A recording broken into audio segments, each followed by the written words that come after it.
Abacuque capítulo 2, verso 2. Nós estamos aí já há algumas semanas lidando com a nossa luta junto ao Abacuque, amém? Uma luta dura, não é verdade? E hoje não vai ser melhor. Eu já vou adiantar para você, se você veio esperando que Abacuque ia dizer que ainda que a figueira não floresça, não chegou esse momento ainda, beleza?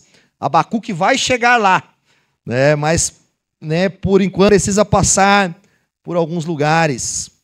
Na semana passada, nós lemos a última queixa de Abacuque, relembrando rapidinho, com a introdução, para nós conectarmos. O livro de Abacuque tem 3 capítulos, ok? Dividido em 2 queixas de Abacuque, 2 respostas de Deus e um salmo de adoração. Na primeira queixa, Abacuque está se queixando do povo onde ele está vivendo. Jerusalém, a cidade santa. Havia tido uma mudança de governo, de rei.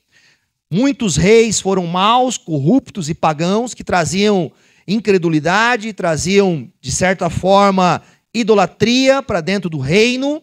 Então, esse rei que agora estava ao trono, estava permitindo que Jerusalém, que os sacerdotes e que a vida não fosse tão bacana. E então Abacuque faz uma queixa diante de Deus. Até quando o Senhor vai ficar em silêncio diante dessa realidade da nossa nação? O Senhor não vai mudar aqui o nosso governo, a nossa história, o que está acontecendo em Jerusalém? Diante disso, a impiedade vai permanecer, o ímpio vai estar sobre o justo?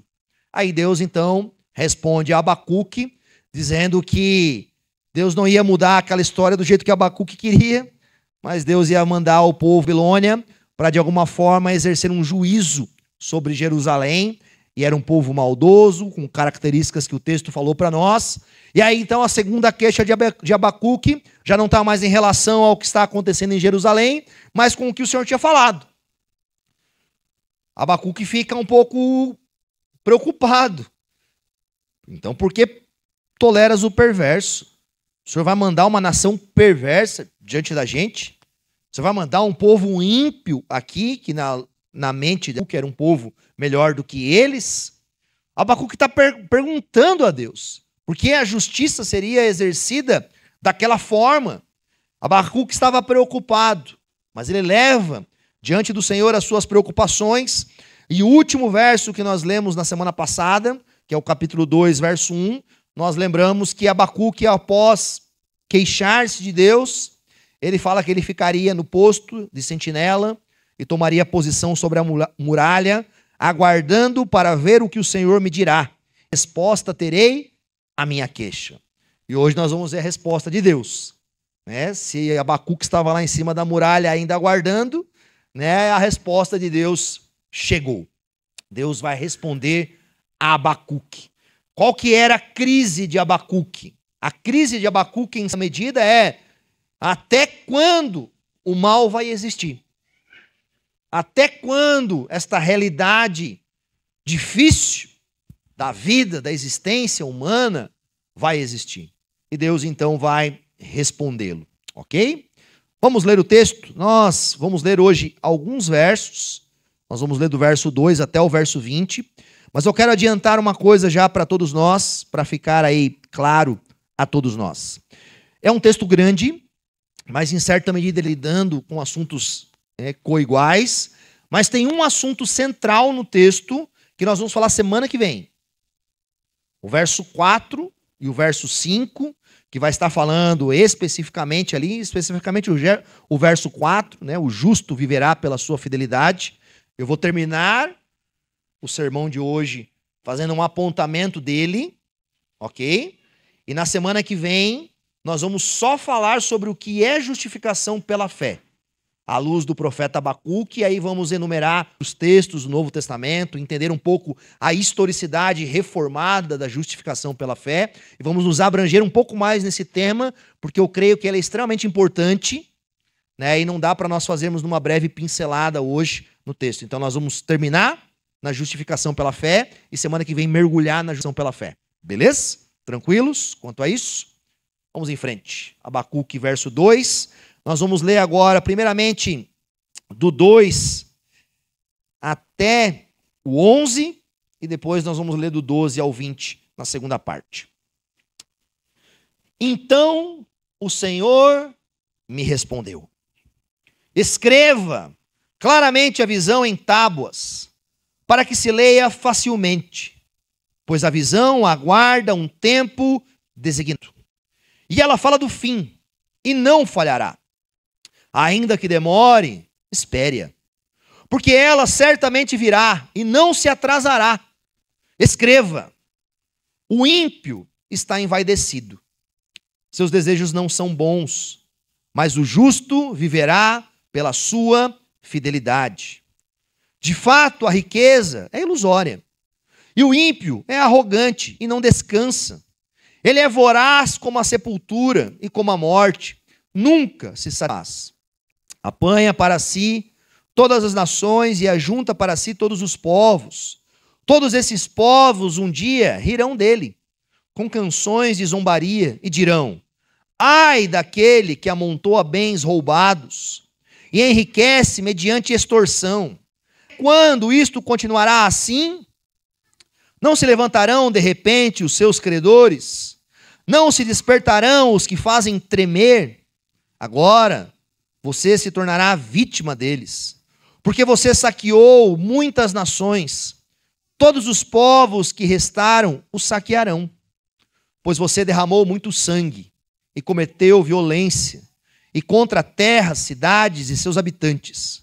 Ai daquele que obtém lucros injustos para sua casa, para pôr seu ninho no alto e escapar das garras do mal. Você tramou a ruína de muitos povos, envergonhando a sua própria casa e pecando contra a sua própria vida. Pois as pedras clamarão da parede e as vigas responderão do madeiramento contra você. Do que o texto está falando? De forma básica, sucinta para nós, objetivo. O texto está falando do fim, ok? O texto está falando sobre o juízo final que acontecerá em um momento específico. Deus, preste atenção nisso, utiliza aquela circunstância momentânea e específica de Jerusalém e dos babilônios e depois da derrota da Babilônia para apresentar ao povo algo macro ou maior que ele fará a todas as nações ao fim do mundo. Deus naturalmente se manifesta assim várias vezes na Escritura, né? E é um primeiro elemento para nós. Qual é o elemento inicial que vale a pena nós entendermos? Abacuque está fazendo questionamentos ao Senhor. Está perguntando ao Senhor sobre coisas lícitas, sobre coisas do dia a dia, do que está acontecendo com ele, do que está acontecendo com a nação, ou do que iria acontecer a qualquer momento. E nós devemos levar os nossos questionamentos a Deus, nós devemos levar a nossa oração ao Senhor, ok? Mas nós precisamos aprender uma coisa. As respostas de Deus nem sempre vão atender às nossas necessidades momentâneas. Deus, e falo isso com amor, né, a vocês como pastor, ele não tem um compromisso específico com a agenda de cada um de nós. Isso não quer dizer que ele não ama cada um de nós, ok? Isso não quer dizer que ele não zela, não cuida e volta e meia responde aos nossos pedidos e faz milagres, maravilhas, sinais. Muito bom, Deus faz isso. Mas Deus tem um compromisso maior. E por vezes as circunstâncias que estão acontecendo ao nosso redor, na nossa existência, na nossa vida, fazem parte de um plano macro. Fazem parte de uma história que perpassa não só a nossa vida, não só a igreja local, não só a nossa cidade de Belo Horizonte, não só o nosso estado, não só o nosso país, mas a existência de todas as coisas. E por vezes Deus, como está fazendo a Abacuque, está ampliando o olhar de Abacuque. Enquanto Abacuque está concentrado em uma realidade específica, dentro da cidade, da pequena cidade de Jerusalém, dentro do Oriente Médio, Deus está abrindo os olhos de Abacuque para que ele possa enxergar muito além do que ele está fazendo. Para que Abacuque possa perceber que as ações de Deus por mais que momentaneamente aos olhos de Abacuque pareçam estranhas, difíceis, que a gente não consegue responder ou entender, as ações de Deus nunca o tornam menos bom, menos glorioso, menos justo e menos soberano. Isso é um elemento para nós. As Escrituras nos dizem quem Deus é. Ok? Não é você quem define quem Deus é. Isso é muito importante. A sua definição de Deus pode ser idólatra. Você pode criar um Deus à sua imagem e semelhança. Você pode muito ser aparentemente um crente e ser pagão. Porque criou um Deus estranho. Um Deus que num momento não é bom, um Deus que num momento não é justo, um Deus que no momento não é soberano, um Deus que no momento não é eterno, um Deus que no momento não é sábio. A sua interpretação da realidade nunca deveria diminuir os atributos de Deus. Ok? Não é porque a realidade ao seu redor é difícil, não é entendível em alguns momentos, que Deus deixou de ser bom, que Deus deixou de ser justo, que Deus deixou de governar tudo e todos e que Deus perdeu a mão sobre a história. Deus nunca permitiria que isso acontecesse. Então, dentro da nossa realidade macro, da nossa fé, nós devemos trazer na nossa consciência de que nós precisamos, como nós falamos nas últimas semanas, ter um parâmetro correto de quem é Deus. Quem é Deus para você? Quem é? Nós conhecemos Deus a partir da autorrevelação de si mesmo. Ele diz quem Ele é. Ele diz que é justo. Ele diz que é bom. Ele diz que é eterno. Ele diz que é misericordioso. Então, não é um elemento que você cria. Mas nós, pela fé, cremos em quem o Senhor é. Isso é um ponto fundamental. Então Deus está respondendo a Abacuque. Não só de forma momentânea, mas Deus fala, escreva claramente a visão em tábuas, para que se leia facilmente. Deus dá uma ordem a Abacuque em relação à sua revelação. Deus está dizendo a Abacuque, olha, o que eu vou responder para você não é apenas para você, beleza? Não é apenas para a sua vida. Mas você vai escrever, as tábuas aqui não necessariamente eram madeiras, ok? As tábuas, em certa medida, eram blocos de argila ou outro tipo de segmentos em que era como se tornasse um cimento. Então eles faziam, cercavam com tábuas, fazia ali um molde, né? Escreviam, isso ficava colado em lugares visíveis para as pessoas. Tipo de um outdoor, né? Nosso amigo Abacuque aqui era o primeiro publicitário das Escrituras. Estava fazendo com que a mensagem do Senhor fosse vista por tudo e todos. Por quê? Porque a mensagem não era só para ele. Essa mensagem aqui é para nós. Essas coisas aqui não aconteceram ainda. Obviamente que num sentido específico, aconteceu com a Babilônia. A gente vai entender um pouco isso ao longo do tempo. Mas Deus está falando de coisas que ainda aconteceriam e que nós deveríamos esperar e porque certamente elas aconteceriam e não falhará. Que é o quê? Que é um tempo designado para o fim. E aí Deus vai mostrar através de ai daquele, ai daquele, ai daquele, ai daquele. Deus está demonstrando que o seu juízo final, que o fim da história, trará consequências para pessoas e para uma realidade de ímpios, de incrédulos, que vivem de uma forma como os babilônios. E a gente vai fazer alguns apontamentos dentro do texto. Deve ser para nós um alerta. Amém? Isso serve para nós como um ensino. Qual é a característica da mentalidade moderna? Quando a gente faz uma leitura de como as pessoas vivem nos nossos dias, de como elas pensam, de como a sociedade secular se manifesta, deveria nos fazer pensar.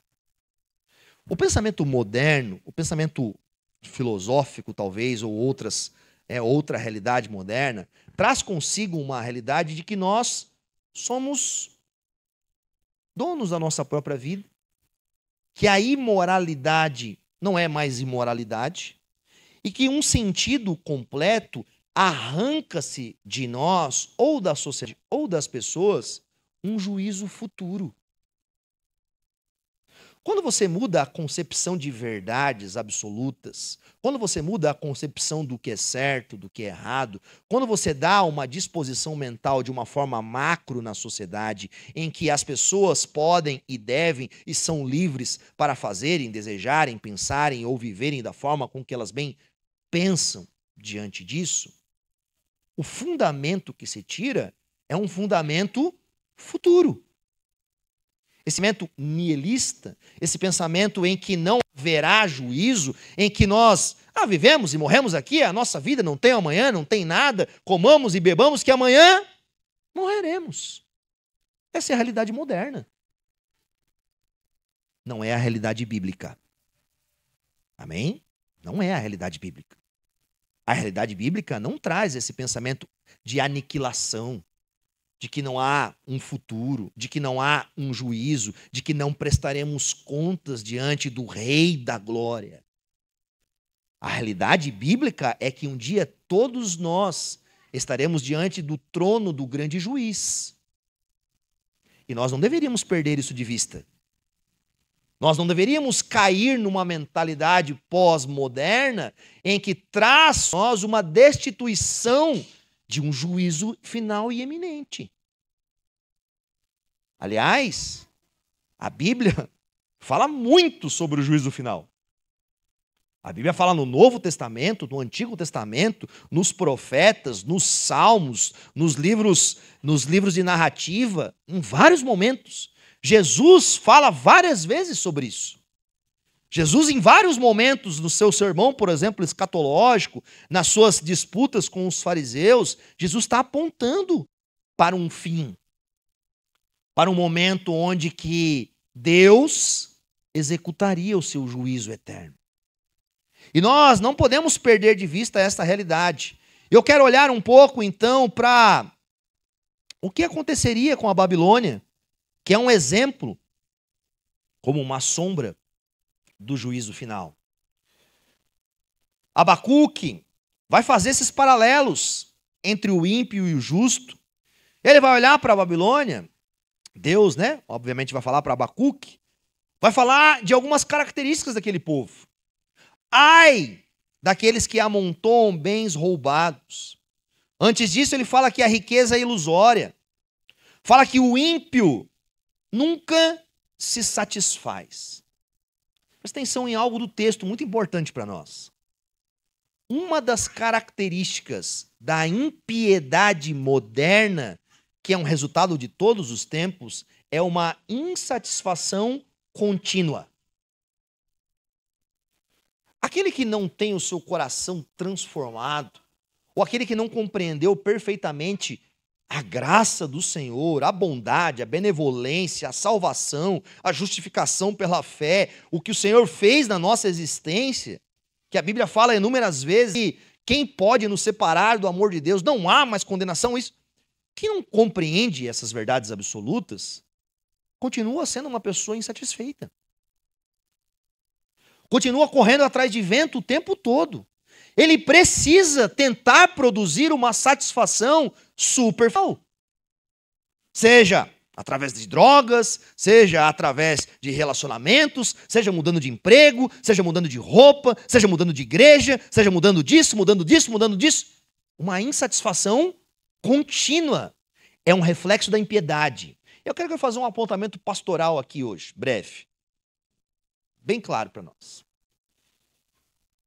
O culto cristão, ele é preservado em características objetivas que são repetidas sempre após vez, desde o Novo Testamento, desde o Antigo. Nós não precisamos de coisas novas. O nosso desejo da insatisfação, que é proveniente da impiedade, quer que a gente sempre crie outras e outras e outras coisas novas até dentro do culto cristão. Isso é um reflexo do nosso pensamento caído. O culto cristão, ele abarca de forma lógica e objetiva aquilo que o Senhor prescreveu na sua Escritura. E ele vai ser assim até o fim. A pergunta: você está disposto a se satisfazer com o comum e o ordinário que traz a graça de Deus para o povo? Ou você precisa continuamente, por causa do seu desejo de insatisfação, ter que criar coisas novas? O ímpio nunca está satisfeito. Ele sempre precisa modernizar. Ele sempre precisa o quê? Ele precisa criar. Ele precisa buscar coisas para se satisfazer. E aí, a gente vai para o extremo aqui da Babilônia. Que qual é o primeiro ponto, por exemplo, que Deus está falando sobre este povo? Esse povo queria enriquecer. Queria recursos. Queria conquistar, ganhar as coisas. E eles então cresciam de forma ilícita. Eles cresciam amontoando os bens roubados.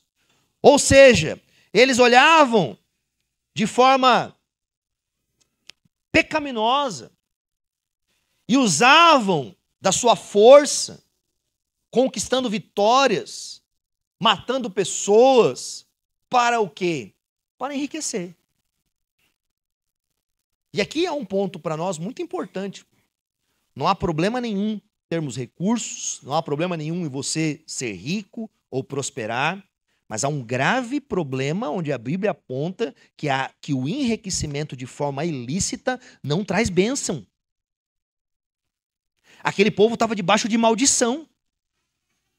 Quando nós abortamos nossos valores, quando nós abrimos mão da obediência ao Senhor, quando nós buscamos de alguma forma crescer financeiramente a partir de elementos que são contrários à palavra do Senhor, isso não é uma vitória.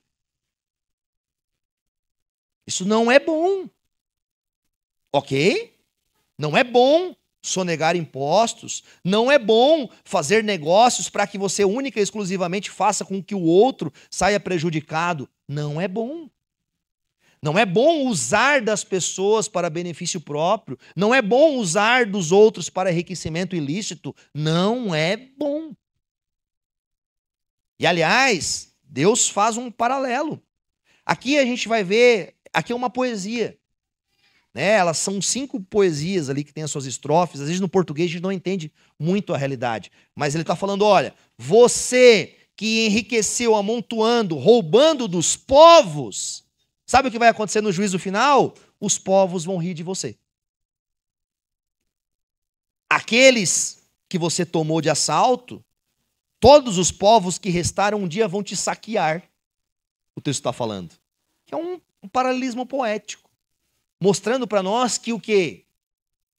Aquele que planta, colhe. E que Deus é justo. E de que um dia específico, todos os corruptos, todos os ladrões, todos aqueles que tomaram de assalto, que roubaram dos povos, que usaram da sua força para tirar das pessoas, vão receber a retribuição, a devida retribuição. Isso para nós deveria ser algo que nos conforte. Porque a gente olha para a realidade humana. Que forma? Vamos olhar para a nossa política. Eu não estou dizendo de hoje, do governo, mas olha para a nossa política nos últimos anos de existência do nosso país. Sempre foi um meio de alguns enriquecerem e outros não.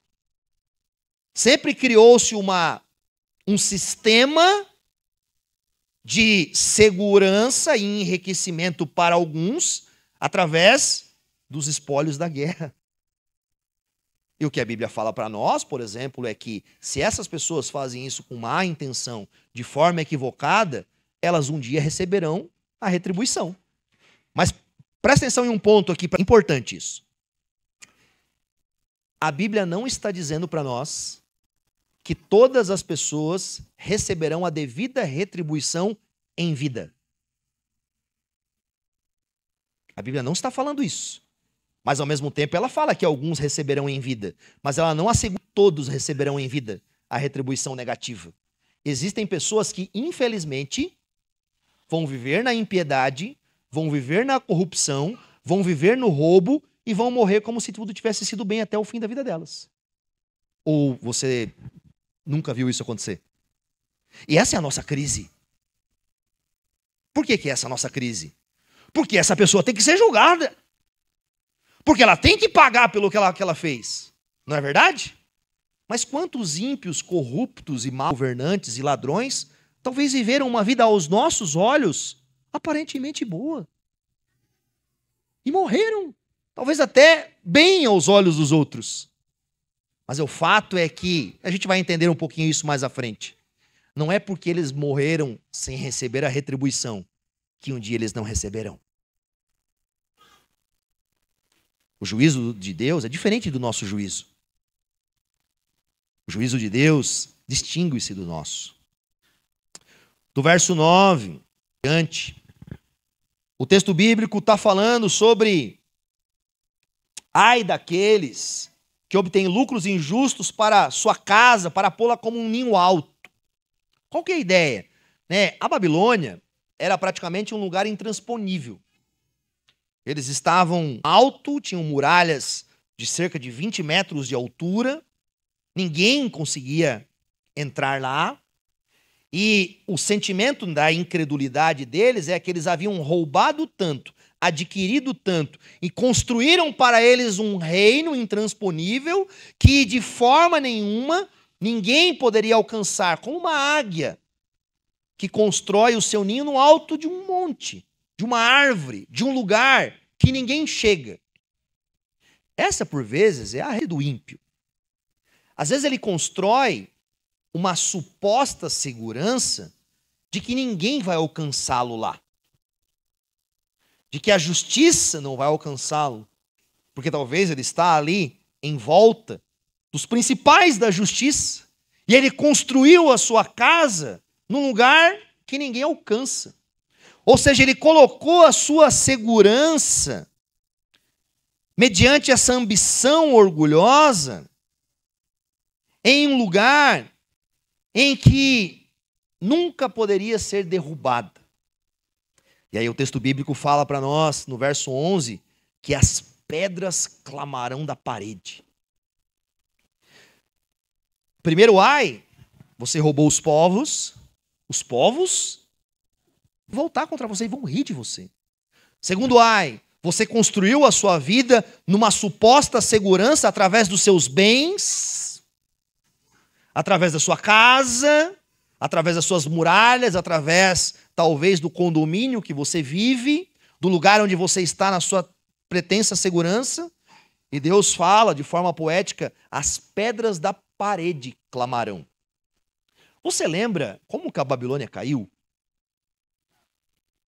Daniel, capítulo 5, fala isso pra gente. Depois você pode ler, marca a referência, vai lá e lê. Daniel, capítulo 5, Daniel está lá, dentro da Babilônia, agora no final da Babilônia, está lá já há mais de 60 anos, o rei da Babilônia estava servindo um banquete, depois a gente vai falar um pouquinho do banquete, e de repente, na parede, mãos começam a escrever coisas, e o rei fica assustado, começa a gritar lá. Eu também ficaria, né? Se a parede começa a clamar. E aí então eles chamam os magos, as pessoas, ninguém consegue decifrar, e vão chamar quem? Vão chamar Daniel. Abra lá Daniel, capítulo 5. Vou ler só um pedacinho do texto deste banquete de Belsazar. Capítulo 5, verso 26. Então Daniel é chamado para, de alguma forma, poder interpretar aquilo que aquela mensagem na parede está sendo escrita. E o verso 26 diz assim: este é o significado dessas palavras. Mené, Deus contou os dias do teu reinado e determinou o seu fim.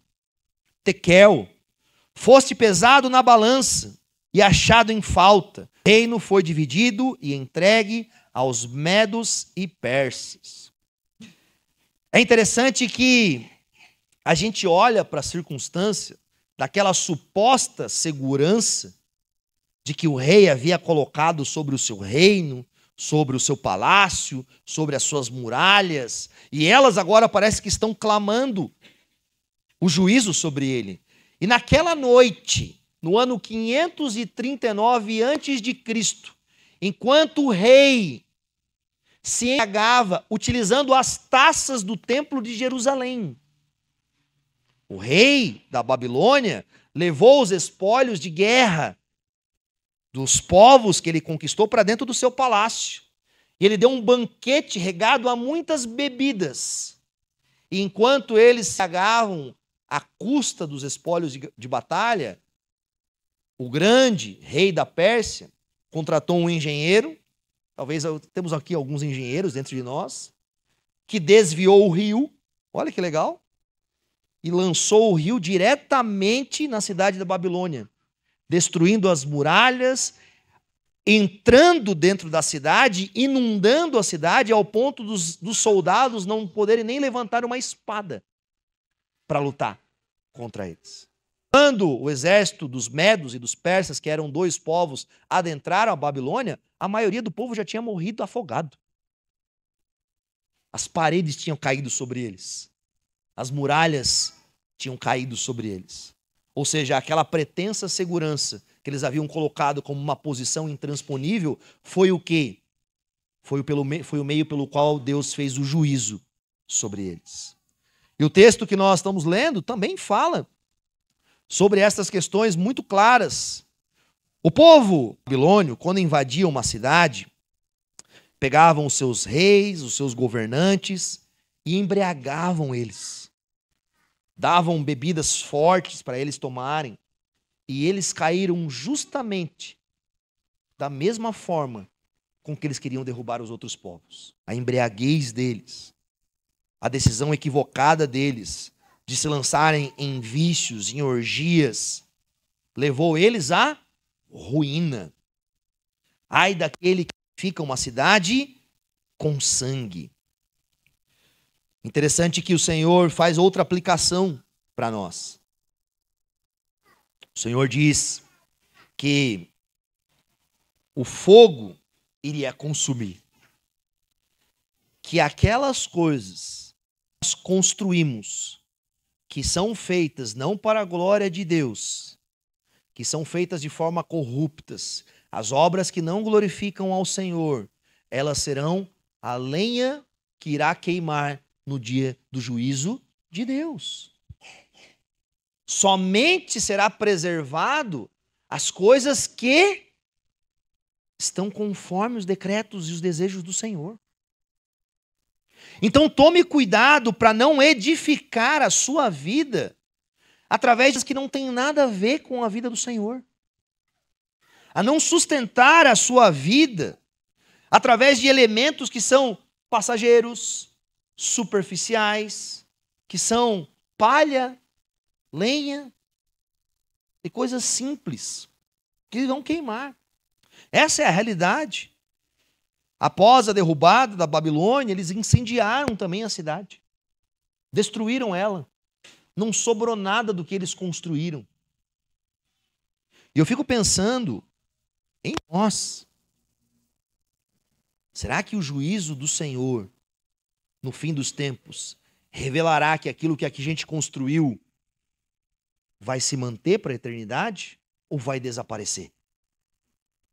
A Babilônia, aliás, ela não existe mais. Se quiser conhecer alguma coisa da Babilônia, você precisa ir num museu. Não tem mais história deles visível diante disso. E o Senhor está dizendo para nós que haverá um momento em que Ele executará o seu juízo final e que as coisas que não são construídas sobre o fundamento de quem Ele é, elas vão desaparecer. E a gente parece que vive embriagado nessa vida. Sabe, a gente parece que vive iludido, tentando amontoar e construir coisas que são como palha, que são vãs, que são vazias, que serão consumidas. Mas ao contrário, e aí o parágrafo de volta, mas a terra se encherá do conhecimento da glória do Senhor, como as águas enchem o mar. Aqui era uma profecia de como a Babilônia seria destruída, mas um paralelismo também de como será o fim dos tempos. Assim como Deus permitiu que os persas desviassem o rio e aquele rio destruísse toda a Babilônia, da mesma forma, um dia, Deus irá desviar o seu juízo agora voltado para ações ímpias e será destruído e a sua glória encherá todas as coisas. E essa é uma verdade que não falhará. Não falhará. Escreva essas coisas. Mas sabe, por vezes, qual é a nossa concepção? É porque como elas são coisas futuras, que nós não vemos, ou talvez alguns de nós não experimentará disso em vida, a gente vive como se isso não fosse real.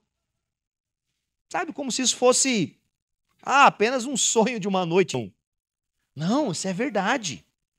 Um dia, toda a terra se encherá do conhecimento do Senhor, e todo joelho se dobrará, e toda língua confessará que Jesus Cristo é o Senhor, para glória de Deus Pai. Agora as nações podem viver como a Babilônia, roubando, edificando, vivendo sobre os espólios das pessoas, achando que são intransponíveis, achando que os seus governos são como o governo celestial. Sobre o nosso tempo, a gente vive em um momento, na sua geopolítica, bem distinto. Nós temos, por exemplo, hoje, no cenário mundial, grandes nações celebradas como poderes mundiais. Você tem a China, você tem a Rússia, você tem Estados Unidos. Eu não vou fazer aqui de forma nenhuma juízo de valor, de dizer quem está certo, quem está errado, ou isso ou aquilo. Não é esse meu desejo. Mas vou falar uma coisa clara. Todas as nações que se levantaram ao longo da história passada e que tentaram ser impérios sem o Senhor, elas foram derrubadas. Leia a história da humanidade. Olha quantos impérios foram derrubados. Olha a história dos babilônios, dos assírios antes deles, dos egípcios, dos persas, dos medopersas, dos gregos, dos romanos, dos otomanos. A história da humanidade é uma história cíclica de povos e reinos que se levantam sem o exercício da justiça, do amor, temor ao Senhor e querem se colocar como um senhor de todos os povos, eles são derrubados. É que a gente faz um recorte pequeno da história. A gente tem que ampliar o recorte da história. E aqui, repito, não estou dizendo se é os Estados Unidos, se é a China, se é a Rússia, se é um ou outro, mas estou afirmando categoricamente, se algum desses impérios se levantar e quererem ser contrários ao Senhor e quererem exercer uma justiça e se acharem Deus soberano sobre a terra, o Senhor vai derrubá-los. E nós precisaríamos ter descanso diante disso, porque Ele já fez isso várias vezes. Inclusive, até mesmo quando o seu próprio povo, e aí a gente tem um recorte do catolicismo, que tentou ser soberano sobre toda a terra, com um governo ímpio e corrupto, Deus destituiu. Deus diminuiu, por exemplo, a sua autoridade num recorte da terra. Nós precisamos cuidar. Não somos nós o Senhor dos céus e da terra. Deus é o soberano dos céus e da terra. E Deus está anunciando a esse povo de que um dia a sua glória encherá toda a terra. E ele fala sobre a questão da bebida, e ele fala que a taça da mão direita do Senhor é dada a você. Muita vergonha cobrirá a sua glória. Os babilônios, nesse dia, foram envergonhados, mediante a embriaguez e a mentira que viviam. Um dia, os povos da terra que não ouvem ao Senhor também serão envergonhados. Do verso 17, Deus fala até da natureza. Deus fala que os babilônios, eles derrubaram todas as árvores do Líbano em uma medida.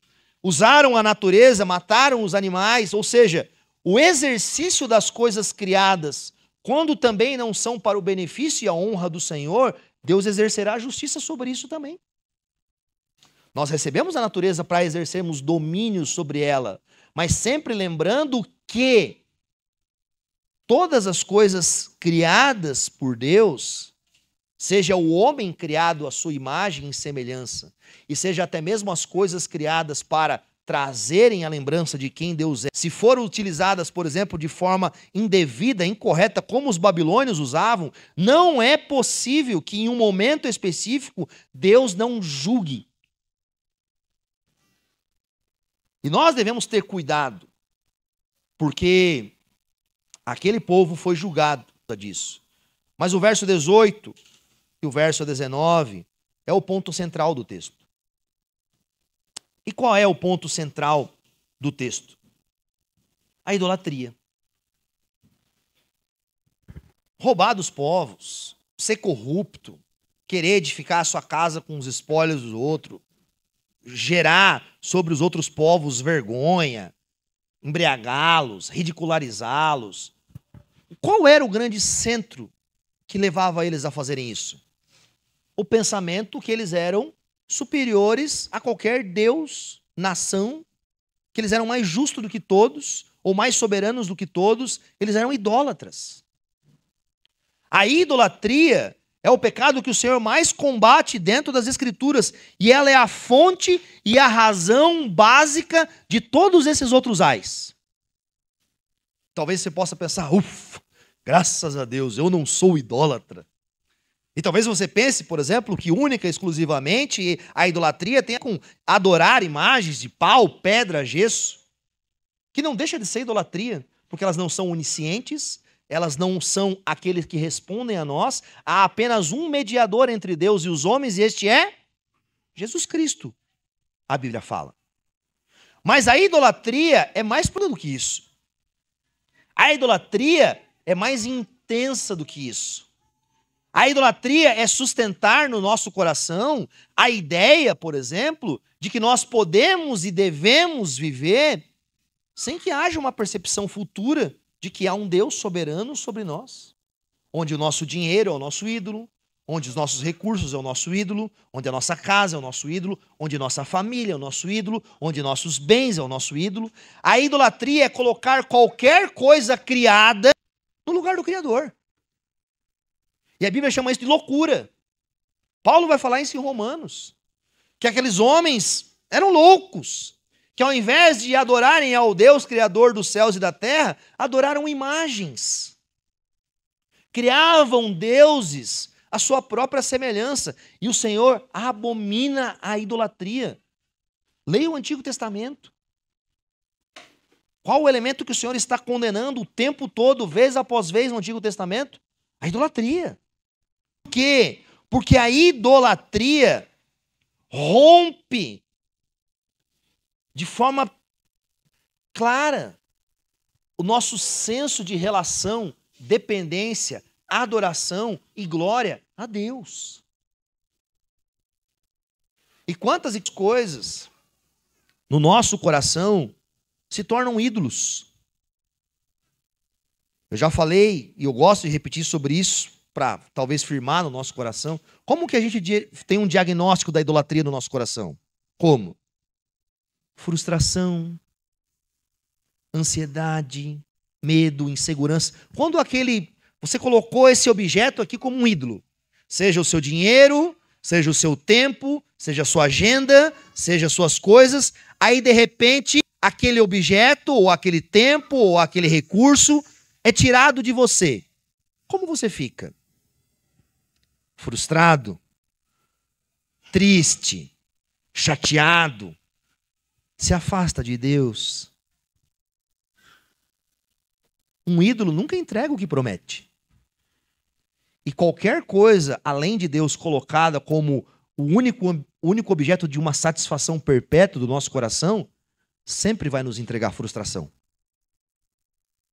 Vai nos levar à tristeza, à angústia, à ansiedade. Presta atenção nisso. E algumas vezes Deus tira de nós alguns objetos idólatras para que a gente caia em si e dependa única e exclusivamente do Senhor. É triste, mas é uma verdade. Deus, às vezes, precisa nos disciplinar dessa forma, para que sobre Ele e Ele seja suficiente. Amém? Quero aplicar para nós algumas coisas diante dessa realidade que nós conversamos antes. Qual é a grande pergunta de Abacuque? Até quando o ímpio prospera? Não é verdade? É o dilema dele. Até quando? E a pergunta para nós é: Deus respondeu a Abacuque? Respondeu. Essa pergunta ele respondeu. Ele falou: olha, haverá um fim. Haverá um momento em que a maldade, a corrupção, o mal, a existência do mal, vamos colocar assim, ela será extirpada. Isso é bom para nós.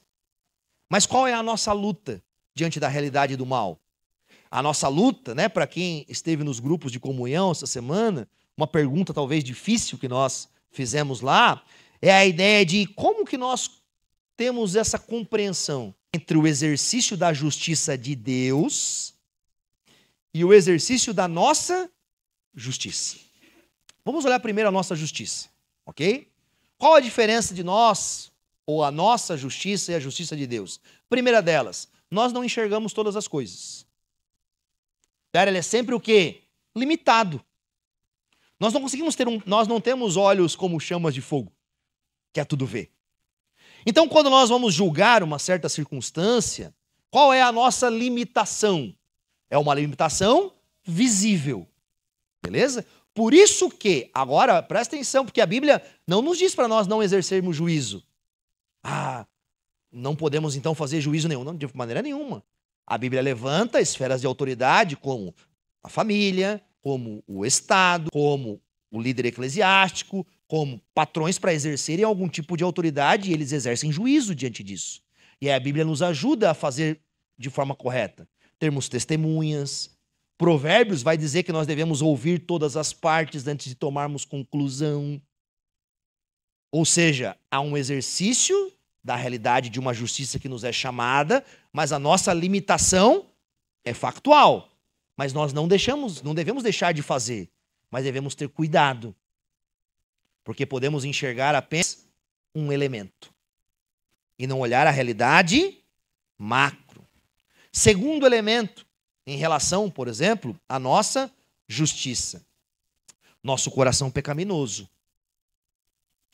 Nós somos muito tendenciosos no exercício da prática da... Seja um pai, junto com 2 filhos, ou seja um pastor, ou seja um juiz, ou seja um patrão, de tomar partido no exercício do juízo. Isso é comum, não é verdade? Né? Por exemplo, se tiver 2 crianças brigando ali fora, meu filho e uma outra criança, naturalmente o coração do pai vai desejar sempre olhar para o filho. Vai ter o quê? Um olhar partidário. Um juiz que deveria, por exemplo, ser isento dessa realidade, também é muito difícil. Porque às vezes foi colocado lá por fulano, pelo ciclano ou outras coisas, e vai tendenciar a ter também um olhar dessa forma. Não que todos sejam.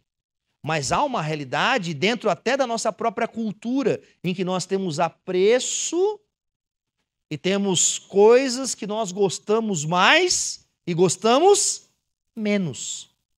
E nós vamos ser tendenciosos a fazer o juízo a partir dessas coisas. Natural a nossa existência. Você não vai se livrar disso. Deus não é assim. Deus não é levado pelo emocionalismo, pelo sentimentalismo, pelo partidarismo ou por qualquer outra realidade. Deus é o justo juiz, imparcial. Ele não tem balanças desonestas. Nós, por vezes, temos balanças desonestas. E esse é um cuidado que nós devemos ter. Mas o ponto principal da nossa luta entre o exercício da justiça divina e o exercício da nossa justiça é o tempo. Você é limitado ao tempo. O tempo te limita. Vamos fazer alguns exemplos para nós.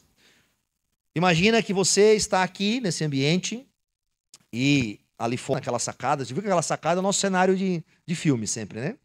Ali fora tem duas pessoas que vão entrar em uma briga. E aí uma delas está ali com uma arma branca ou qualquer outra coisa e ela pode ferir a outra pessoa e matá-la. E você tem a disposição e a disponibilidade de intervir.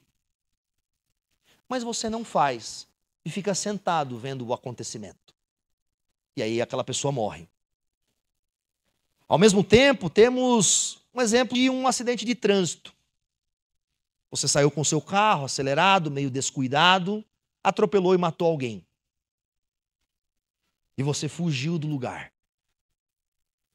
E você não prestou o socorro ou o exercício de uma parte que cabia a você na justiça dessa terra a fazer aqui. Qual a nossa limitação de tempo? Nós não poderemos reaver a vida daquela pessoa que morreu. Nós não poderemos transformar aquela circunstância no acidente de trânsito posteriormente se nós fugirmos ou fizer isso. O exercício da nossa justiça é limitado. Nós não podemos mudar a história depois do ocorrido. Mas não é assim com Deus. Deus pode exercer a justiça mesmo depois da nossa morte. Mesmo que a gente não consiga rever a circunstância que nós estamos mexendo, Deus pode revê-la posteriormente. Deus pode ressuscitar-nos dos mortos. Deus pode fazer o juízo diante de todos. Deus pode punir o ímpio, pode dar benefícios retributivos ao justo e pode fazer isso de forma clara, perfeita e perpétua, mesmo após o fim da história. Esse é o nosso Deus. Por isso que, diante da circunstância do mal, diante das lutas, diante das crises, nós não podemos olhar Deus com o mesmo olhar que nós olhamos a nós mesmos. Nós não podemos limitar a Deus nas nossas limitações. Deus não é limitado à sua limitação. Deus não é limitado ao tempo. Deus não é limitado à visão. Deus não é limitado à parcialidade. E esse não é e não será a forma com que Deus julgará tudo e todos no fim da história. E mesmo que os ímpios prosperem e que o mal aparentemente não cesse, um dia o Senhor da história voltará com a sua glória eterna, trará a luz. Nada que foi feito às escondidas ficará escondido. Tudo será revelado diante da sua palavra e do exercício da sua justiça. E quem são aqueles que vão passar por esse juízo final e vão encontrar justiça? Os bons? Os que fizeram só coisas boas? Não. Porque diante da justiça do Senhor, nenhum de nós é bom. Diante do olho como chamas de fogo que a tudo vê, ninguém de nós poderá chegar diante do Senhor e falar: eu não tenho culpa, eu nunca fiz nada de errado, eu sou bom, justo e perfeito, eu nunca menti, eu nunca blasfemei, eu nunca cobicei, eu nunca roubei, eu adorei outras coisas. Algum de nós poderá, no último dia, se levantar diante de Deus e bater no peito e falar: Senhor, estou 100%. Nenhum de nós. Por isso que Deus lembra a Abacuque: o meu justo viverá pela fidelidade. A nossa justiça não está no exercício das nossas boas obras. A nossa justiça está em crer e confiar que nosso Senhor Jesus Cristo fez as boas obras por nós. Foi perfeito isto. E em nossa fé em Cristo, o que Deus faz conosco? Deus imputa a justiça de Cristo a nós. Deus acredita. Nós não éramos justos, mas por meio da nossa fé em Cristo Jesus, somos justificados. O meu justo viverá pela fé.